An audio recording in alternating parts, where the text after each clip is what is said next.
Hey there, everybody. I'm Christian Gonzalez, and thanks for listening.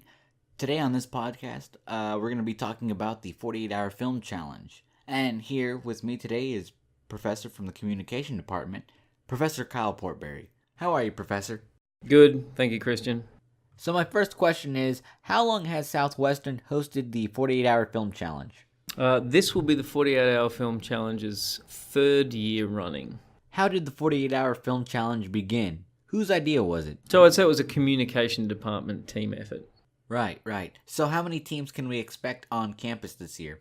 There are 17 teams competing from, I believe, 11 schools. So where do the students stay during the festival? Or do they not sleep? When they sleep, which is rarely, maybe 1 or 2 hours, they sleep in either, if they're boys, they sleep in boys' dorm, or they sleep in girls' dorm. So they're housed on campus. Brilliant. So is there a theme for this year's festival? There is a theme this year. The theme this year is truth, and you can explore that theme in any way you creatively desire. Are there different categories and or genres for each team? Do they get to pick and choose, or are they assigned? Yes, they are assigned via random drawing on the 20th of January. I think it was actually the 22nd of January it took place this year. And it was conducted via random number generation.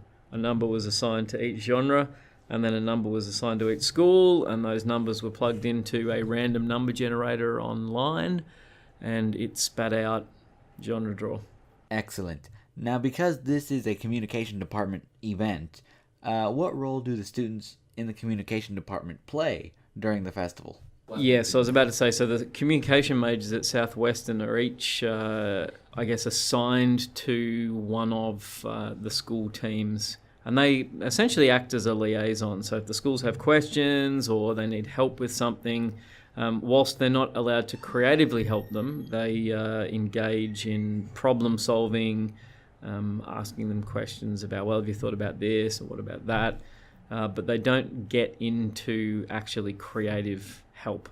Where in the university are the students allowed to film at? They generally have access to the whole of campus. How do you think this festival affects those students on campus who are not communication majors?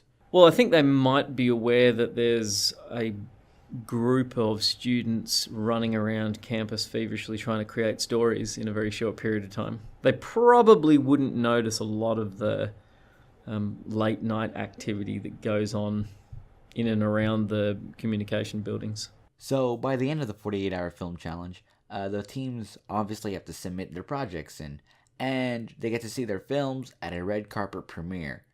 When and where will that be? And also, can the public attend this? Or is this a private screening only? The public could attend it if there was enough room in Wharton Auditorium, which there is generally not. So given the fact that you've got 120 plus students from all of those schools and all those teams, that plus their sponsors, by the time all of those and the communication majors have all packed into Wharton, it's pretty much full.